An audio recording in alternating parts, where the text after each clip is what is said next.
Hello guys, I'm quite excited for this one. I will be analyzing a game.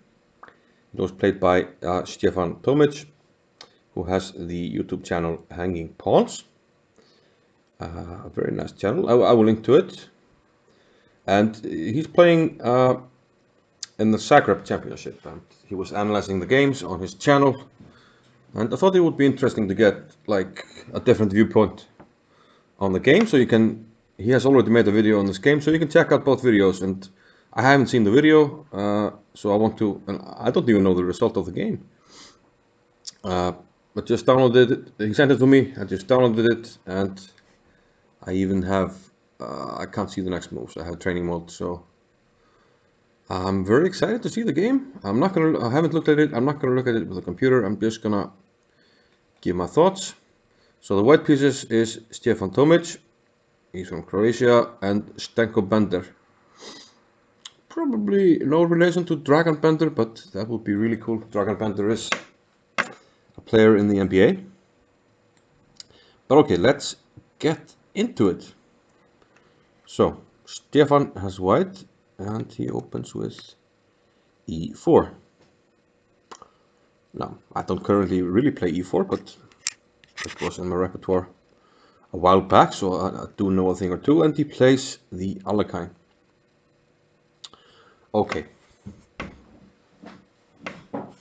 Usually when people play e4, having something prepared against the Alekhine is perhaps, not the big priority, but, it does crop up from time to time, and it's useful to know what to do.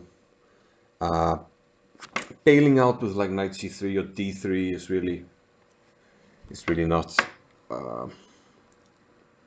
nothing special. I like to just play the main line. I play e5. It seems like he played e5 as well. Knight d5 and knight f3 here. Yeah. I like to play it with d4.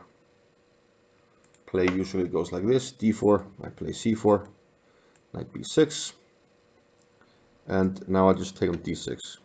There are two ways to take it: c takes or e takes. And let's just see if I remember anything. Knight c3. If he takes with the c pawn, I play knight c3. And I think there's a quick setup with bishop e3. And how do I make arrows in chess base? Like this. Okay. I think there's. I just downloaded chess base, bought it, and used to have it. But now that I got a new computer, I thought I like it. I want it. Yeah, I think this is the way to play. g6 will be played, bishop e3. I think rook c1 here is the main line. And the reason for that is that white wants to sort of, take care of the queen side before getting on with things. Castling is probably the main move, not b3. And basically, this is all I know in c takes d6. And I used to play this. Okay, in some cases I prepared a little bit more. But something like this is basically all you need to know. I mean, you can trade queens here and then just develop. I think c5 even is the move here. Something like this, bishop c4. Yeah, it's still starting to come back to me. Okay, c takes d6 is one move, e takes d6 is the other move. And there you just, I think maybe bishop d3.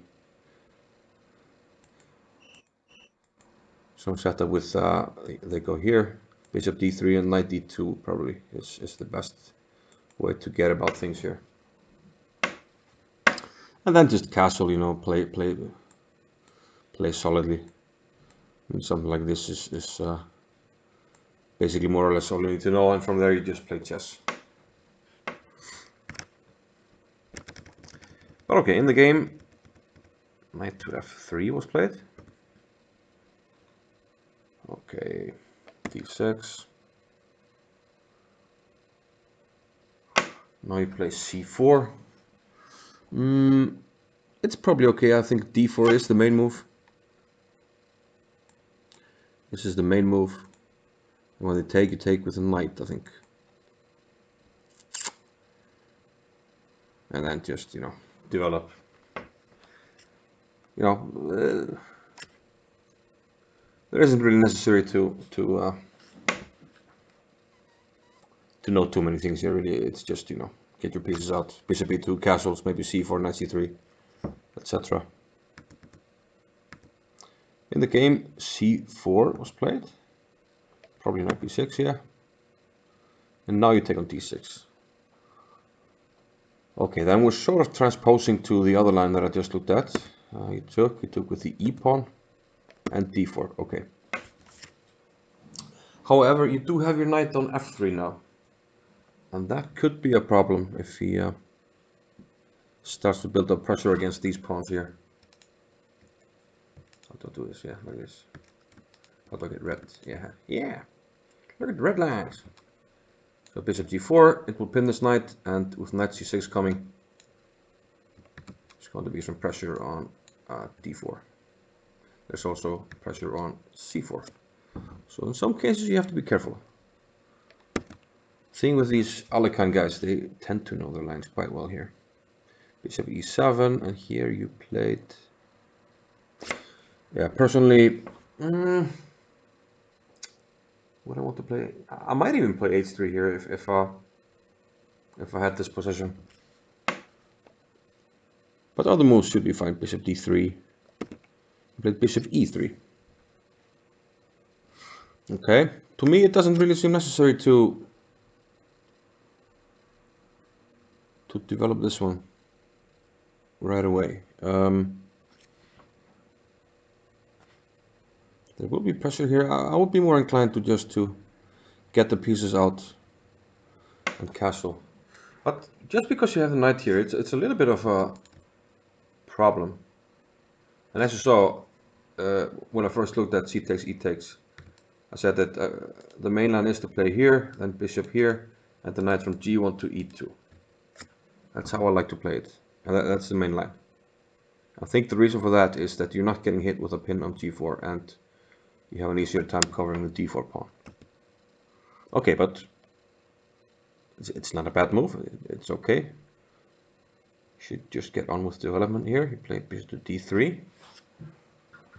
Okay, that's just fine. It's a good diagonal, stopping his bishop from coming here. And if it was my move now, I would play h3. Why? To restrict this guy. So I have a feeling he plays bishop g4 here, and he does. Okay, you play knight b to d2. Okay, this video will probably be slightly longer than the others just because I haven't seen the game, so I'm just looking at it fresh. Knight b to 2 seems fine.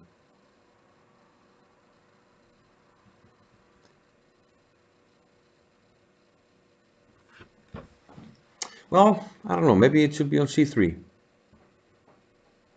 I would want to castle. I think maybe knight b to 2 is a little bit passive. That seems better here. Because you can take with the queen on f3, you don't really have to worry about recapturing there. Okay, now he starts to... I'm guessing he plays knight c6 here to finish development. Plays f5, okay, that's really aggressive. Yeah, that's one more point with knight b to d2. Now your bishop is really lacking squares.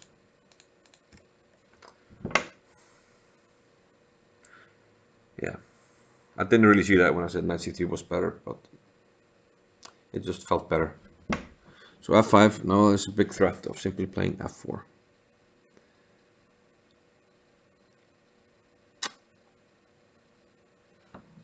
And then, yeah, you start to have some problems with a d4 pawn, right?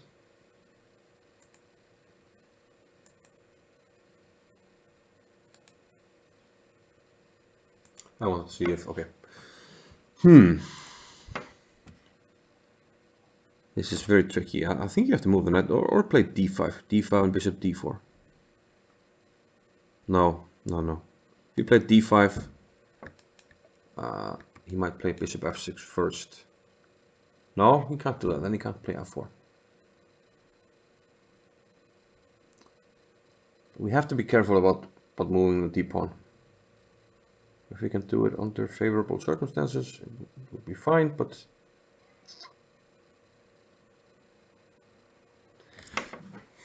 Yeah, I think your choices are knight b3, which is not ideal because what is the knight really doing there? Maybe you can go to a5, attack b7, but it's really not much. Bishop f4, I think he plays g5, and you're in big trouble. You're just losing a piece, I think. So knight b3 or d5 seem like the most to play here. And you played d5, okay. Okay, when I thought bishop f6, let's see what he played first. He played f4, yeah. If he plays bishop f6 first, of course you can't play bishop d4 because of the pin. So you'd have to play, yeah, I think I will just unpin here. Queen c2 maybe. Then you can play bishop d4 next. This should be okay. I mean, it's not ideal, but it should be okay. He, however, played f4. You have to play bishop d4, only move.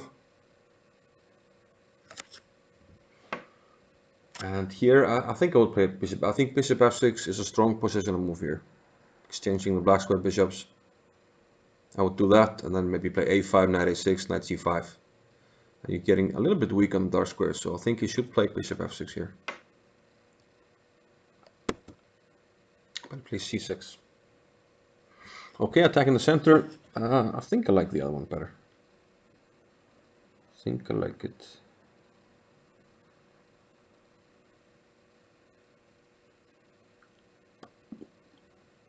Yeah, I don't see any ideas of... There's no danger here. Bishop takes h7. It's not happening. I think bishop f6 is a stronger move. Interesting to see what the computer says here, but he plays c6.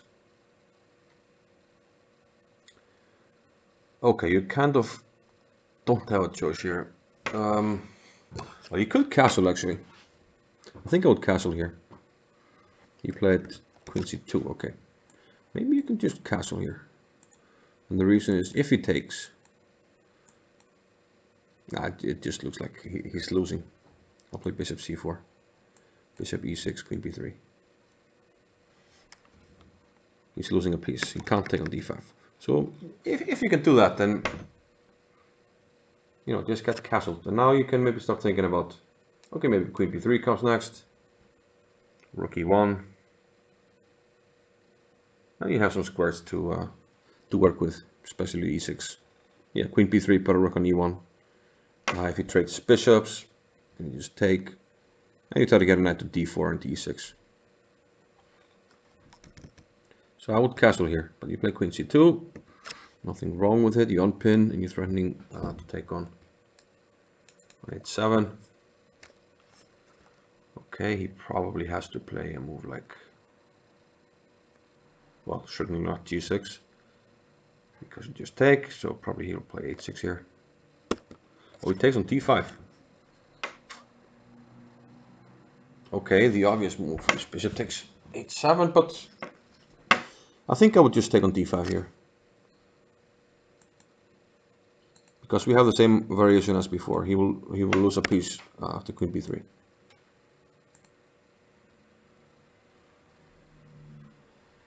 Oh, he can actually protect it with, no, but they will kick him. Let's say you go here, I go here, queen a5, bishop c3. That's what I was thinking. Yeah, this he can't survive this, can he? Knight e4.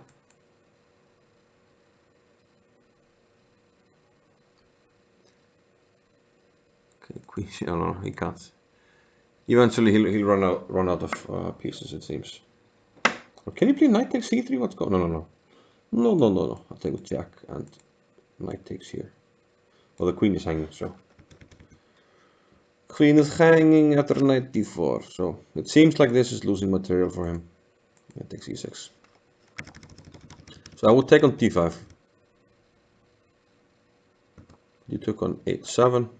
And that kind of okay. He has to go king h8. And now if you take on d5, you're kind of ruining this possible pin. But you do have some ideas though. Let's see. Okay. Maybe.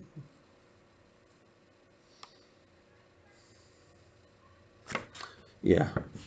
If you can play bishop takes g7 here, if that works, that would be beautiful. Bishop takes, queen g6, king h8, queen h6.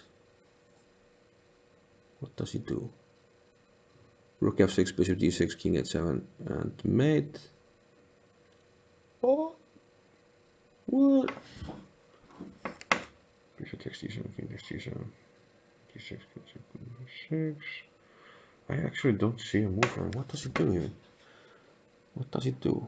Probably have to play rook f7 after bishop g6, king g8.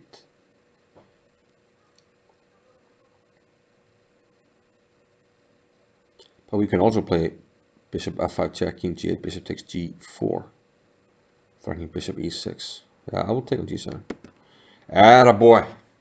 Attaboy! Okay, now things are forced. He takes, he plays queen g6, king h8, queen h6. And yeah, he plays rook f7, okay. I think I can't see another move. Now the question is, yeah, bishop g6 allows him perhaps to hang on. Bishop f5, like, that's what he played. Brilliant. King g8, bishop takes d4. And now what? Bishop e6 is coming. You'll win the exchange. Bishop f6. Let's see. Bishop e6, queen e7, c takes d5, knight takes d5. You have to be careful. Yeah, queen g6. Okay, yeah. Bishop e6, queen e7, queen g6. 1, 2, 3, 4, 5 pawns, 6 pawns. Okay, of course we take the exchange. It was possible also just to play the position maybe. Just castle and get the pieces in. Because you're not down material and his king is wide open. But I understand, okay, taking the material, queen e7, queen g6, king f8. Do we have something else? I don't think so. I don't think so, Tim. So we're taking f7, takes, and cd. Okay, bishop takes b2. Rook b1. Okay, now you just stop the exchange and oh yeah, I'll just castle here. Yeah, you castle all the knight a6. I would play knight to e4 probably. Well done. Before.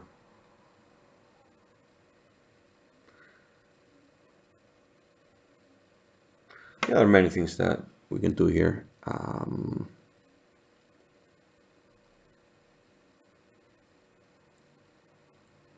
Okay, we protect the pawn. That's fine. Rook e8. I will go.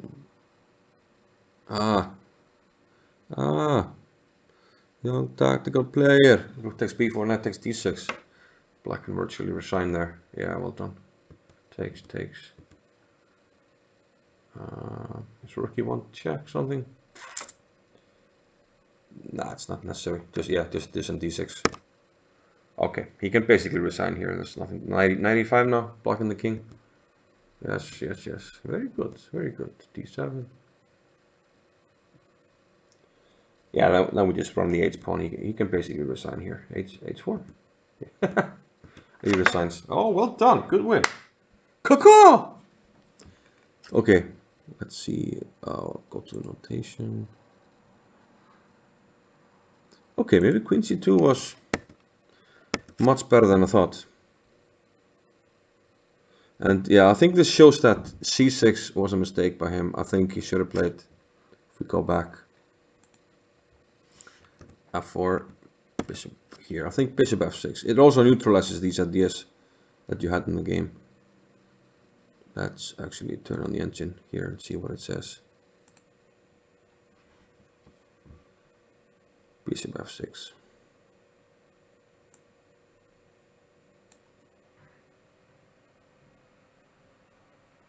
Still a good position for you because yeah, queen c2 h6, because now you can take with a knight. You don't have to take on queen c2 is a good move. Don't have to take on f6. Okay, interesting. Perhaps this idea with f5, f4 was worse than I thought. Okay, I'm gonna remove the engine.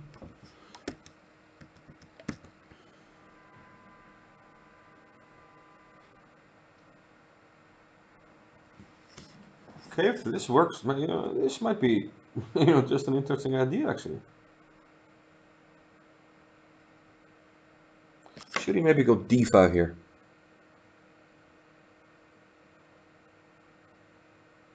That's sometimes an idea in these positions, but I'm not sure it's good here. D5, c5, d7. These positions can get a bit cramped for black. Sometimes he needs to find the right break. f5 was really aggressive.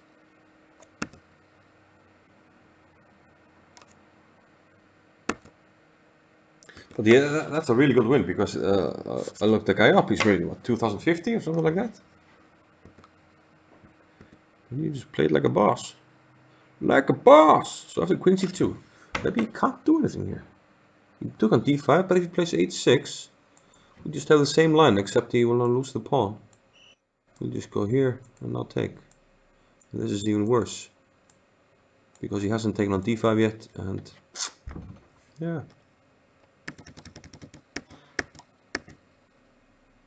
Yeah, I failed to realize how strong queen c2 was. I mean, he doesn't have any pieces on the king side. f5 is too much. You're asking too much of the position. I understand what he wanted to do, but if it doesn't work, it's just too weakening. So he should just play knight c6 here. It's a normal move. And then bishop f6. That's usually how they play here. And pressure on d4.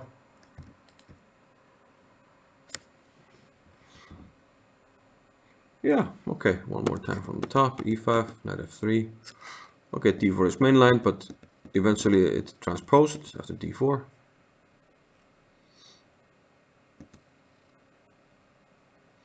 So yeah, the yellow squares were the ideal setup, but this could actually be very interesting. Yeah, things just go downhill for him after f5. There's not really much in the game after that, especially after this nice sacrifice. Very well done indeed, bishop f5. Yeah, he overplayed the majority of the moves after queen c2. I agreed with. So takes d5. Yeah, this is just easily winning. A nice tactics here, rook e8, rook takes b4. Really finished the game off. I mean, it was winning, but it really meant that he had no counterplay remaining. Yeah, very well done indeed. Good win. Yeah, I will not check out the video. I will link to the video and the channel. Do check it out. Stjepan, a nice and prolific YouTuber. And thank you guys for watching. See you in the next one. Bye bye.